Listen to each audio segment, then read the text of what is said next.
Woo! We getting messy today. We're gossiping, hot taking, and giving the news. We're going to get into it. Let's get it.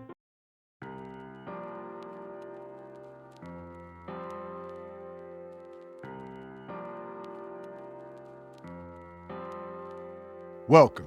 First of all, welcome. This is Unsolicited Perspectives. I'm your host, Bruce Anthony, here to lead the conversation in important events and topics that are shaping today's society.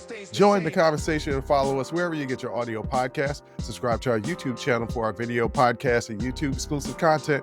Rate, review, like, comment, share. Share with your friends, share with your family. Hell, even share with your enemies. On today's episode, I'm going to be dilly-daddling a little bit, giving hot takes. Then we're going to be talking about breakups. And then we're going to be talking about funny stories from history. But that's enough of the intro. Let's get to the show.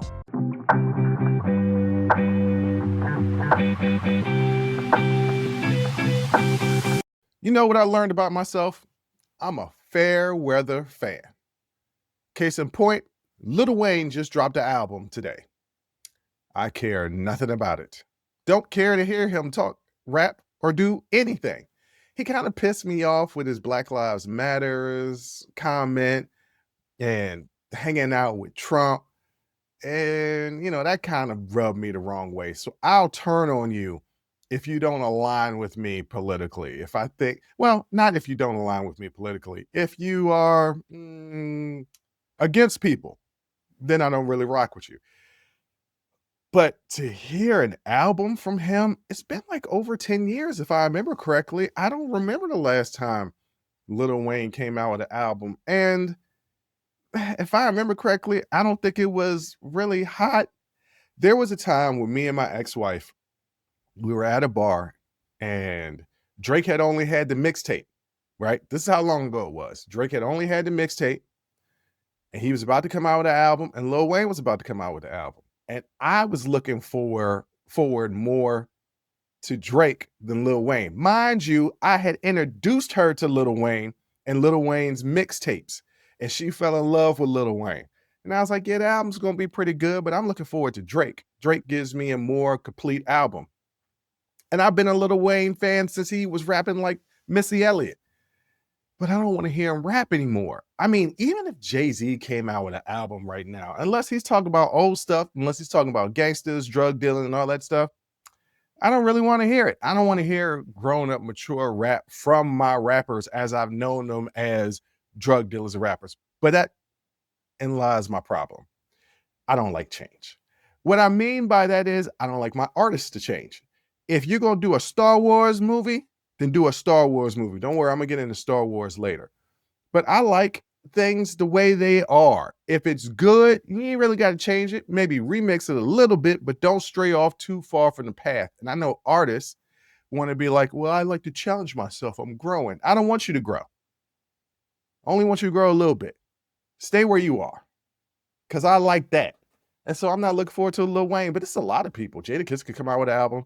I'm not going to listen to it. When Michael Jackson came out with albums after, I think, Remember the Time, I wasn't really looking forward to it. And I was one of the biggest Michael Jackson fans. It just gets to a point where I don't really care anymore. 112 could come out with an album. Jodeci could get back together and come out with an album. And unless Puffy is behind it, and I don't think Puffy is going to be behind anything except a cellmate, then I don't really want to listen to him. Like I'm so somewhat stuck in my ways in my entertainment. I love Power. I love the Power series. That's the shows that 50 Cent executive produced. All drug dealing. Give me gangster stuff all day long. I love that. Give me gangster stuff and Olivia Benson solving crimes. Speaking of which, I ain't really watched Law and Order SVU in a while. It kind of, SVU was starting to get a little graphic in the crimes that they were showing. They used to show the lead up and then they didn't show the actual crime happening. Not really. And then they would just go doo doo, right? But then they started showing the crimes. I'm like, I don't want to see this. That's too much like real life. I don't want to see this. So I don't care about Lil Wayne's album. Don't give a damn about it. And my boys have been listening to it and said it's trash. You know why? Because he waited too long. It's not like it's a comeback tour. I don't mind him coming back and doing his hits, maybe remaking those, do a little remix, a little mashup from his old school hits. That's cool. But any new stuff, time has passed and I've moved on. Speaking of music, this isn't a new song, but I'm a Chris Brown fan. I know he's toxic in a lot of ways. And this song I'm about to talk about falls in line with that because it's a toxic song. So I really love the song Residuals. Fact of the matter is, I really love a lot of what Chris Brown does. Like, Chris Brown makes really good music. But I've been on this kick, Residuals. I haven't had no breakup. Okay. So it's not like the woman has left me and gone to another man. I haven't had that. So I don't know why I'm really feeling it right now. It's just I get into my little modes where I'm feeling certain songs. And I'm feeling that right now. As I'm listening to more than the music and more than the melody and the actual words, I'm realizing just how toxic this song is. I'm going to give you guys just a few lyrics. Tell me who's getting all of my time. Tell me who's getting all of my love. So the story goes that he and this girl broke up, right? She moved on. He don't want to think about it. He don't want to know about it, but he want to ask these questions. Who's getting all of my love? Who's getting all of my time? All right, you just like, all right, boo, like who you rocking with right now? I want to know. I want to know what's going on. I'm like Marv Gaye. I want to know what's going on. Okay, that's not too toxic in and of itself. Here's where it gets worse. Who did you teach what I taught you? Wait a minute, what? Who did you teach what I taught you? He's talking about sexual stuff. So he done taught her some sexual stuff, and he want to know who she taught those sexual stuff to. What? Why you want to know about that? That's weird, bruh. That's weird and toxic. Gets worse. Better not give him my nickname. Bruh, why in the hell would she give him your nickname? Why are you broken up? She done moved on. You said that you was cool with it, even though you lied. But you can't make somebody be with you that don't want to be with you. So you let her go. But in the process of letting her go, you still want to know who's giving all her love, who's getting all her time, who is she teaching what you taught her? And you better not give him my nickname? Bruh, what? As I'm listening to the words, I'm like, I can't be grooving to the song because the song is about a toxic ex-boyfriend. A toxic ex-boyfriend who's asking questions that could lead to some trouble. Not some trouble in and of itself, like she's in trouble, but just like if he's asking that graphic of questions and he wants to know, this is the type of dude that might hit you. Oh, wait a minute. Chris Brown got a history in that. That's not funny. But you know what? I was talking to somebody about that in the history of him and Rihanna, but he's also got some other problematic history. But let's just talk about him and Rihanna. I was telling the person, Rihanna done forgave him. Who are you not to forgive him? I'm not condoning what he did. Please, please. I know I told the story last week how I picked up the woman and wrapped my arms around her so that she couldn't hit me, carried her and took her out of my room. I mean, out of my apartment. So because she wouldn't leave. And I didn't, like, you know, disrespectfully, toxically, put my hands on her. I don't condone that type of stuff. You don't put your hands on a woman, especially not me. I'm 6'4", probably about 240 right now. I know I need to drop about 20 pounds. I'm gonna get there. It's been tough after the election, potato chips, but I'm gonna get there. But no, I'm not gonna put no hands on a woman. I don't condone what he did to Rihanna. But if they are cool now, who are you to still hold a grudge against him? You could say, I don't respect that, and because of that, I don't want to be a fan of his anymore. And okay, you well within your right, because I said earlier that I'm not a fan of Lil Wayne anymore because of his stance on Black Lives Matter and him taking pictures with Trump. Cool. But don't be calling him out of his name, especially when the victim is forgiving him. And how do I know the victim is forgiving him? Because every time they're around each other, she gives him a hug and a kiss. This woman has moved on, become a billionaire, married, got 2 beautiful kids, performing at the Super Bowl, announcing her second pregnancy, just living life and living good. Why are you gonna hold on to pain that she ain't even holding on to? That's weird. Moving on, I said something about Star Wars earlier. I love Star Wars. I love all the trilogies, even though the last trilogies, episode 7, 8, and 9, the story was a little wonky, but I loved Rey. I could watch Rey all day long. Rey Skywalker. Now that's what she's called. Anyway, so I love anything that has to do with Star Wars. I love the cartoons. I love the Clone Wars. I love Rebels. I love Bad Batch. I love the TV shows. The Mandalorian is great. I loved Acolyte. Wish they hadn't canceled it, but toxic men didn't want to see a black force user. I swear this world is so aggravating. I love their shows. Another one of the Star Wars shows that I really love is Andor. Now, Andor season 1 is the backstory of the events that led up to Rogue One, that led up to episode 4. Basically, rebels catching the plans to the Death Star so they could blow up the Death Star in episode 4, right? The very first movie that came out, when Luke was one with the Force and he blew up the Death Star. Okay. So Andor is a lead up to Rogue One, which shows how they got the plans to blow up the Death Star. One of the main characters got a spinoff show called Andor. It's Captain Andor. Season 1 was great. Season 2, I watched the first episode and I was like, I'll get to it when I get to it. I be in little moods, kind of like with Residuals. I get in little moods where I'm like, I'm not feeling this right now. Mayor of Kingstown. Love that show. Started the 3rd season and just stopped halfway through it. Don't know why I stopped. Just stopped. Haven't watched The Godfather of Harlem the last 4 episodes. Don't know why. I just get in little moods where I don't feel like rocking with something. So I got in that little mood when it came to Andor, and my brother was bugging the hell out of me and my sister. Almost wrote us off. Said that he was going to take us out of his benefits package. When somebody passes away, they leave stuff.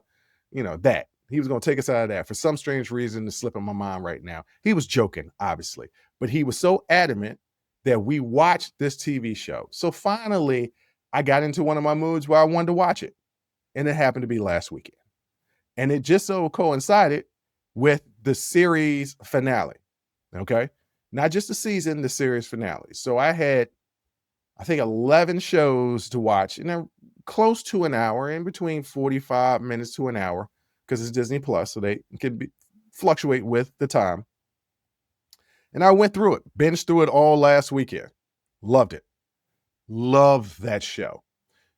Now, the reason why I was kind of off the show is because, being a Star Wars fan, I like stuff with the Force, lightsabers, duels, things of that nature. It's none of that in this TV show.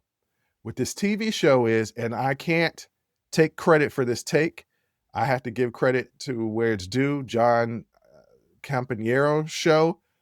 He does a show about a variety of stuff in entertainment, and they quoted on the show that Andor was the first time there was a grown-up story for Star Wars. What I mean by that is, in Andor, like when you watch the episodes, the movies, the Empire is bad because they're the bad guys, right? But you don't know how evil they are. In these shows, Andor and Obi-Wan had a show. That show showed just how evil, and in The Mandalorian shows just how evil the Empire is, just how much they oppress and hold people down, and how important it was for the rebels to succeed and overthrow the Empire. There were stakes. This was a grown-up story, and it was a grown-up story because it's a story talking about rebels rebelling against an evil empire. And no matter where you place that story in history, and in what land, what civilization, that story always resonates, right? There's always an oppressor and somebody trying to defeat that oppressor. It's just a great story. I highly recommend watching it. If you haven't watched it, watch season 1, watch season 2, roll that into Rogue One, because it falls right in. Like the one scene ends and then it leads right into episode 4, which is the very first Star Wars movie. And then if you so choose, go ahead and just binge them. I might. Every New Year, every New Year's, I because I would have a bunch of days off, I would just binge Star Wars. One day, I watched all 9 episodes. Just sat up there with some tequila, with my boy, God rest his soul, Crypto, some snacks, and watched episode 1 through 9 and loved every minute of it. Loved every minute of it. It got to a point where I couldn't go through the whole binge. I would start either 1 through 3, or 4 through 6 or 7 through 9. You know what I'm saying? 9 hours was a long time. But I think it was snowing on that particular New Year's Day, or it had snowed, so there was no real reason for me to go out in the streets. So I just stayed in the house. But I love Star Wars, and I highly recommend Andor because it's a grown-up show. If you say to yourself, I'm not rocking with Star Wars, it's kind of childish. Andor is a grown-up show. I highly recommend it. Go watch it. If you don't have Disney Plus, steal somebody's Disney Plus and watch it. And don't steal, but steal if you can. All right, to end this segment, y'all want to hear something messy? Do you? I'm going to tell you a story about something that's going on that I saw the other day that just was, messy. So I like to gossip. I don't ever talk about, I guess y'all hear me talk about my stuff on the show, but I love to talk about other people's stuff. And I love when people tell me about this stuff. I'm messy. Okay? So I'm going to tell you a story. Come in close. Don't tell nobody what I'm about to tell you, okay? Keep it between me and you. So I'm in the gym, and I've noticed this couple every time I go to the gym for about 2 years now. She goes way more than he does, but I notice them. And I notice them because the couple is awkward. And what I mean by this, they don't match. I'm not attracted to her, but I can understand why some people would be attracted to her. And there's nothing attractive about him. Now, this isn't uncommon, right? We normally see attractive females with attractive males. It's just, there are other differences between them that makes the relationship stark from the outside looking in that I can't get into specifics, because if any of y'all saw me or saw them, y'all would know exactly who I'm talking about. And remember, this is just supposed to be between me and you. All right. So I know this couple. I don't know if they're married. I know they're together though, right? 2 years, I know they're together. Once again, she comes to the gym way more frequently than he does. Haven't seen him in a while, but he's gone stretches and not going to the gym because he's not in shape, okay? That's what I really want to say. She tries to stay in shape and he don't stay in shape. Well, with people in the gym community, when you regularly see people because you go the same times every day, even if you don't sit down and have a conversation, you mouth hello or you wave or you give a head nod or something, you acknowledge them, because the gym community is always welcoming. I'm one of those people. I have my headphones in all the time. There may not be anything coming through the headphones, but they're in, okay? That's because I just want to acknowledge you, but I don't want to have an actual conversation. This person never acknowledges me. Now, I figured, because she never acknowledged me, that was out of respect for her man, because I never really seen her acknowledge anybody else in the gym. So I didn't take personal offense to it. Not like I would anyway, but I figured that that's just who she is. There's also this other person that comes to the gym. He's a real talkative dude, got a lot of personality. I could tell he's a little bit of a hoe because he goes and talks to everybody, but is super flirtatious to all the women. I've never seen them in the gym together because he comes in randomly. I see him sometimes in the evening, in the morning. He comes in randomly, right? So I've never seen them in the gym together. Mind you, this is a different person than her boyfriend or husband. Okay, this is another guy. He talks to me all the time, even when I don't want to. I'm like, hey man, in the middle of a set, this weight is kind of heavy. I'm gonna continue on working out. You take care. But he's a chit chatter, right? He's a chit chatter. Well, I'm in the gym the other day and I'm working out. And I see her once again. I don't see her man in there. And then Mr. Talk a Lot is in there. When she sees him, she becomes super friendly. And I'm like, oh, okay. I even hear her giggle. I ain't never heard her giggle before. Okay. Remember, got my headphones on and I was listening to music.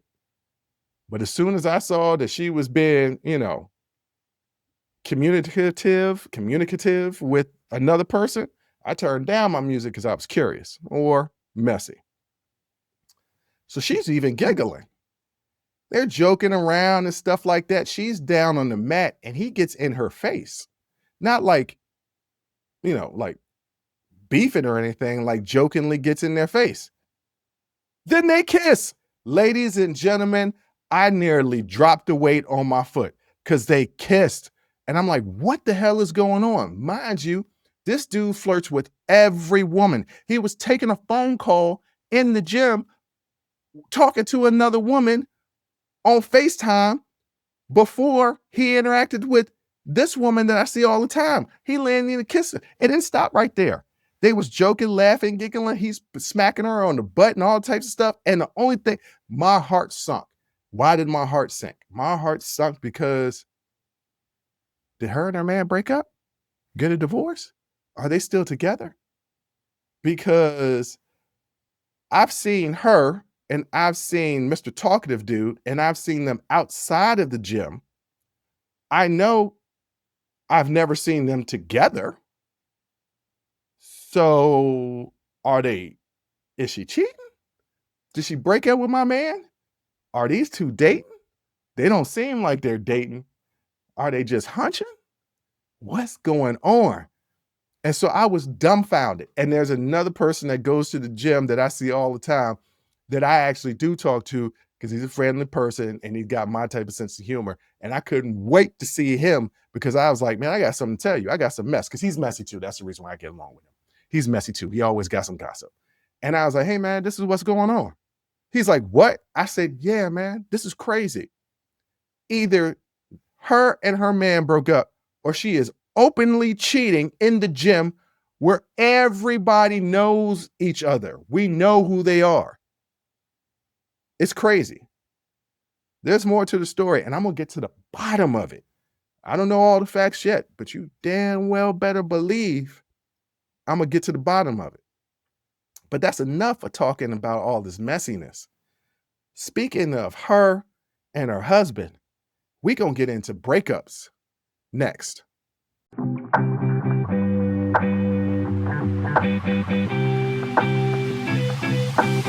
Man, there's nothing worse than a breakup. I mean, the Jacksons, the Beatles, Ike and Tina. Well, maybe not Ike and Tina. New Edition, Ross and Rachel, Martin and Gina. It's been a lot of breakups, and they suck. I'm going to tell you the story of one of my breakups. I was in the 3rd grade. I was dating this girl named LaToya. We had been dating for about 3 days. She was my girlfriend. Everybody knew it.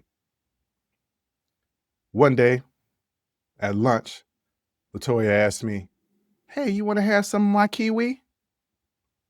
I said, ew, I don't want no kiwi.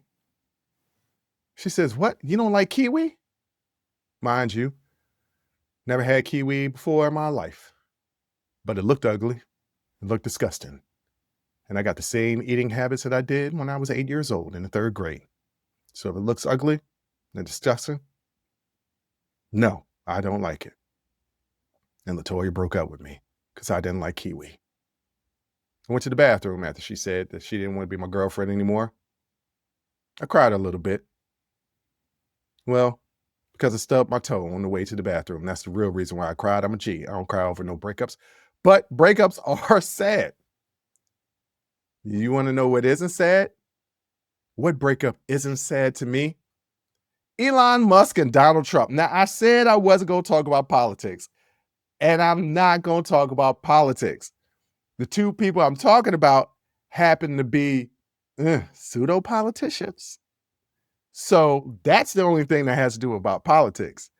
I'm here for the funny. So what the hell is happening?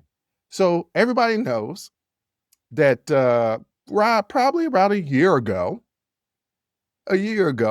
Elon Musk started riding for Trump, backing Trump. He not only backed Trump, he invested almost $300 million into him getting elected. Because of this great a bit of money that he had given Donald Trump to win the election, Elon Musk was in charge of being the head of Doge and cutting down government expenses. But the alliance began to unravel recently, especially when Trump's signature tax and spending bill, which Musk has been, kind of denouncing a little bit, kicked Elon Musk out of office, or at least that's what Trump has said, because Musk has been voicing his concerns.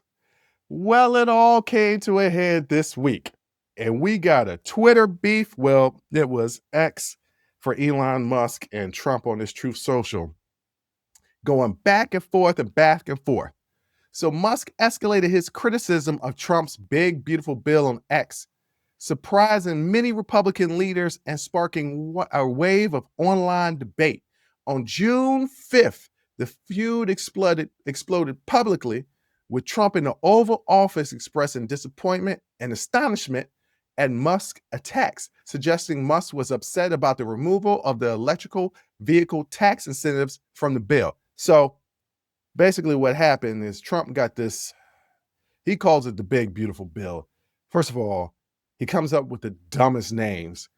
Is my man in the third grade, just like third grade Bruce was when LaToya broke up with him? Because big, beautiful bill, they couldn't come up with a better, okay. Forget the title of the bill. But what they took out of the bill was the EV tax incentives that was going to lead people to buy more of electric vehicles, which, Musk is, in that ball game. You remember when, they had the little pitch of all the Tesla cars out in front of the White House when Trump was hawking Tesla cars? Yeah, that's where Musk get his thing, right? That's where he get his money, that and government contracts, right? Tesla was losing a lot of money. That's the reason why supposedly he was leaving his position in Doge. We find out later Trump is saying, nah, I fired his ass. That's what Trump is saying. Well, once Trump came out in the Oval Office saying, yeah, I don't know what Musk talking about. He just must feel some type of way because I took out these incentives and I guess, he feels some type of way because he's going to lose some money. Elon Musk went nuclear on Twitter, or X, if that's what you want to call it. He retaliated by labeling Trump ungrateful, claiming that without his support, Trump would not have won the 2024 election or maintained a Republican control of the Congress. It got even nastier because then Musk said, and oh yeah, by the way, let y'all know, Trump and them Epstein files. Yeah, he went there. But the reason why he went there is because Trump was like, man, he just mad because he wanted to do this government spending and now it's going to cost him some money and he wasn't good at his job and he's wilding out. So Musk comes back with he in the Epstein files. And then Trump responded back with threatening to terminate his government contracts and subsidies for Musk companies, including Tesla, SpaceX, and mock Musk as having gone crazy. Yo, this breakup is crazy, but we should have seen it coming. They don't have no loyalty. Elon Musk, I was looking the other day, who had more baby mamas and kids, Elon Musk or Nick Cannon? And just to clarify, Elon Musk has more kids, Nick Cannon has more baby mamas. Nick Cannon has 12 kids with 6 women. Elon Musk has 13 kids with 4 women. So more baby mamas, Nick Cannon, more kids, Elon Musk. But they ain't got no loyalty. You got people fighting Elon Musk for custody. He done fired people right and left, no loyalty. And Trump, who has left the White House after working for him and hadn't written a book or a tell-all talking about how crazy he is? Almost everybody. They got no type of loyalty. So we should have known when the world's most powerful man, because he's president of the United States and they say that's the most powerful position, and the world's richest man, who even if he loses 100 billion, still well richer than anybody else close to him, start beefing, it's gonna get crazy. As Bernie Mac would say, man, that boy is crazy. It's getting crazy out here. My man Elon Musk threw out the Epstein files. Trump talking about we gonna kill your subsidies now and contracts. Now, it's funny, but not at the same time. Because if Trump is in the Epstein files and they haven't been released because he is, that's shady. That's impeachable because that means he's holding the files from coming out. That's impeachable. Also, Trump threatening to get rid of his government contracts because he don't like the way a person talk. That's not cool neither. Elon Musk, if you knew he was in Epstein files and you knew it was shady stuff going all around and you ain't say nothing, what's that say about you? Shadiness all around. It was fine when Elon Musk was killing everybody else's job, cutting people's food and healthcare was all good. But the moment it hit his pocketbooks, then it's a problem. And then they both got beef with each other. Yeah, so this feud has led to an historic drop in Tesla's stock price, erasing 150 billion in market value in just one day. Musk has threatened and then retracted to decommission SpaceX, which is NASA's program, and even appeared to endorse calls for Trump's impeachment. He didn't appear. He did. Well, I mean, yeah, he appeared like he did. Somebody said on X, like, they should impeach Trump and JD Vance should become president, which, all of it is bad. And then Elon Musk was like, yeah, let's do that. Or he just said, yeah, I'm Andor, let's do that. But he backed it. Both men's social media platforms became battlegrounds with insults, accusations flying in real time. I mean, on June 5th, from about noon to 3, it was crazy out here in these streets. I mean, I was refreshing my internet feed just so I could catch up and get the latest info. So how does this affect us in political and business, right? What are the political and business implications? The rift threatens Republican unity ahead of the midterm elections as Musk's financial support and Silicon Valley's influence are significant. They haven't really had Republican unity, right? Like they've been trying to negotiate all types of stuff to get this big, beautiful bill passed because some Republicans are saying, no, this is going to add to the deficit. No, by the way, it is. I'm getting tired of YouTube running ads of these ordinary people talking about how we need to keep the tax cuts and we need to pass this bill because our taxes are going to go up. I guess people really don't give a damn what happens to their kids, but okay, or that we can't pay our bills, but okay. Democrats are watching from the sideline with some strategists noting that any Musk move toward the left would hurt Republicans further. He moves based on how it's going to affect his pocketbook. Both of them do. People seem to forget that before Trump ran as a Republican, he was a Democrat for years. Then Obama made some jokes at him at a correspondent dinner, and then he became Republican. That's how that went down.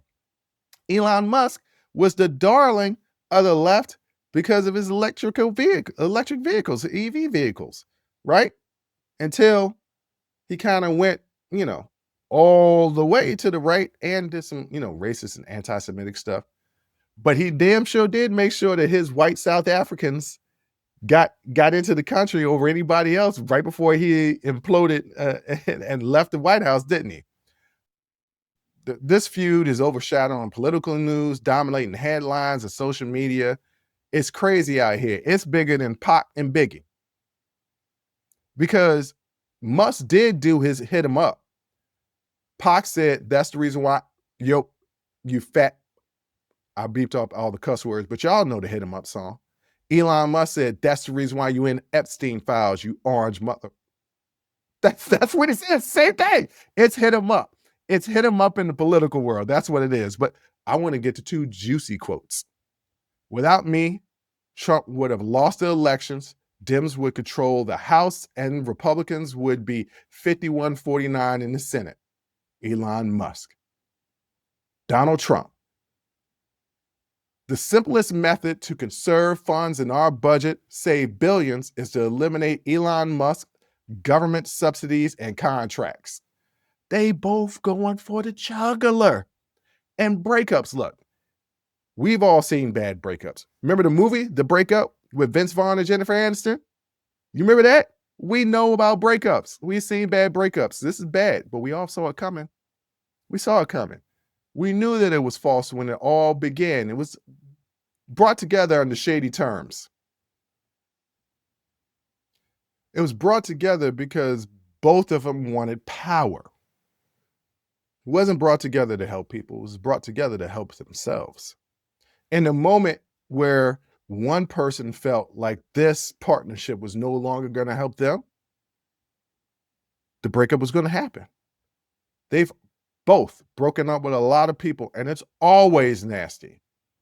Just so happens that most of the time, the other person doesn't have as much power. Yes, one person is the president of the United States, but the other person is the richest person in the world. Both are toxic. Both are cutthroat. Both don't care about hurting other people. They don't care what they say. They'll say anything. I'm waiting for this to get worse. You know what they should do? I saw a meme that they should make a pay-per-view of Elon Musk and Donald Trump fighting. That'll solve our deficit. Put all the money towards the deficit. That'll solve our deficit, because everybody would pay to see that fight. Hopefully they fought to the death, a dual death. I don't wish death on anybody. But y'all know what I mean. Like, this is crazy. Breakups are always crazy. It's just bad when it's going to affect us. Yes, it's messy. And I love the messiness of it. I enjoy the messiness of it. It's funny to me. What's not funny is the ramifications of these two clashing. When Godzilla and King Kong go at each other, little people get stepped on and die.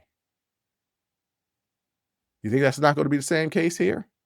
So yes, we can laugh at the absurdity of all of this, because it is absolutely absurd.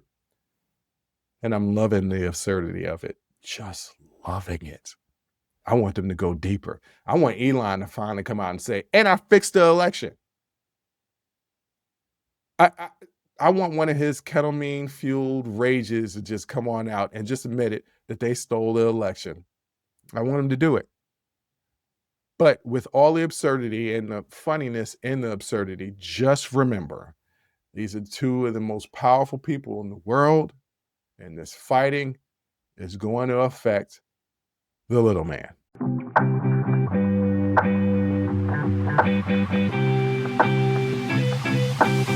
Y'all know I love history. I'm a historian. And y'all know I love the absurd because I'm messy. And y'all know I love to laugh because I'm a clown. So why not take all of those elements and load it into a segment and talk about history's funniest stories? Now, these are stories that you might know about, might not know about. They're not real long stories, so I got several of them. But I'm just going to talk a little bit about some stuff that's happened in history that you might not know about that is pretty funny. Let's talk about the sinking of the U-1206. It was a German submarine in World War II, and you will not believe how it was sunk. So, the U-1206 was a high-tech submarine that had a high-tech toilet that required special training to operate. One day, a crew member flushed it incorrectly, causing seawater to flood in and mix with battery acid, releasing chlorine gas. The sub was forced to surface, where it was promptly bombed by the British. It's the only submarine in history sunk by its own toilet. Now, y'all know how I feel about the bathroom. More specifically, y'all know how I feel about the toilet. Very particular about the bathroom, very particular about the toilet. In a way, you could say I'm anal about the whole thing. I know that was corny, but I had to go there.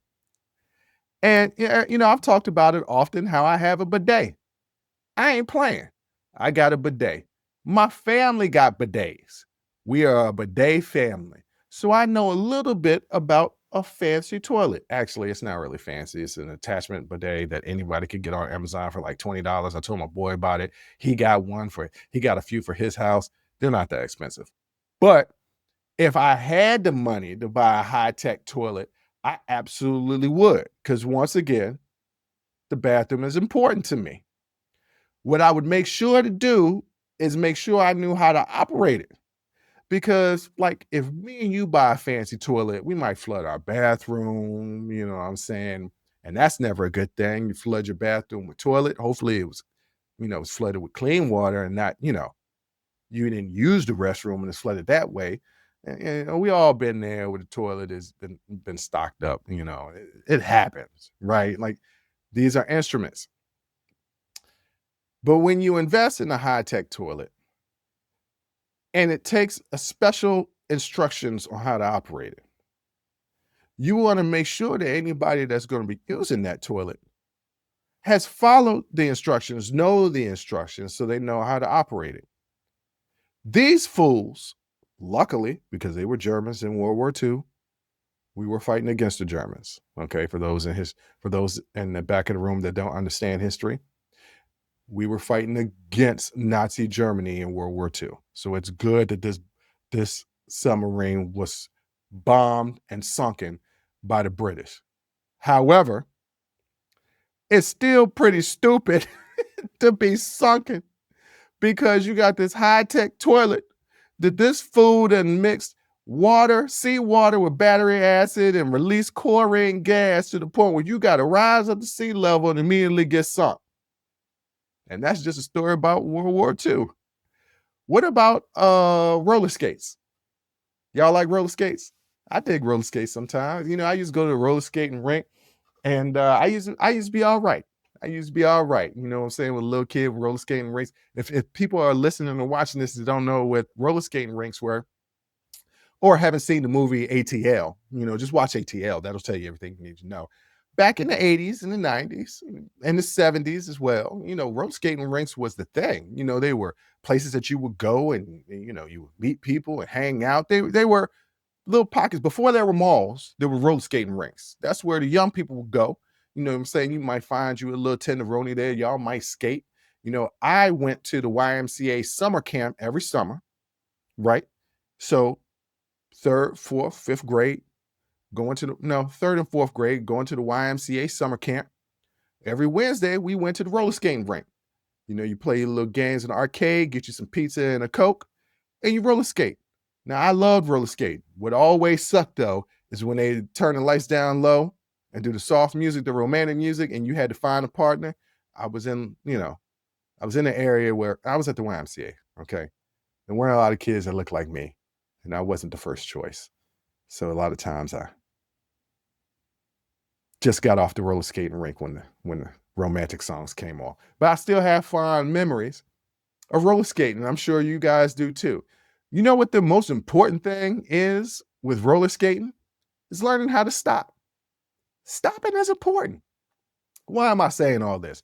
John Joseph Merlin was the inventor of roller skates. Y'all may not even know that. That's history. That's a history fact and trivia that you could take and win nowadays, wherever y'all play trivia or if you're playing at home Jeopardy. His name was John Joseph Merlin. He's the inventor of the roller skate. He decided to unveil his creation at a fancy party. I then came up with this new invention that is going to revolutionize wheels on your feet, because nobody, I think, at this point had wheels on their feet and they can move around faster, control and all that good stuff, right? I'm going to debut him at a party, but he hadn't practiced stopping yet. So he rolled straight into a giant mirror, shattered it, injured himself in front of all of the guests. It was a spectacular and literally crash debut for roller skates. Now you think to yourself, you came with an invention that everybody's going to do at a certain point in time. Everybody was roller skating. It was a big thing. You could do fancy stuff. Watch the movie ATL. Shows you the culture of roller skating. Roller skating is still big right now. As a matter of fact, it's having a resurgence. We're seeing it on TikTok stuff. So the young kids, Gen Z and Gen Alpha out there roller skating. I like to see that. Okay, that's good. That's good. Passing down the good stuff from our generation onto them and getting rid of the toxic masculinity and the trauma and all that other stuff. But here it is. You're debuting this thing that's going to be celebrated for decades. And your ass don't know how to stop. So not only did you do this invention and make a fool out of yourself, who the hell is going to want to do it afterwards? But somebody decided to take a chance. Somebody was like, it's probably a good idea if he just learned how to stop. Probably would have been a great idea if he had learned how to stop. All right. Y'all ever been to Boston? I have. One of the things that I marveled at Boston when I was in Boston, I was in downtown Boston.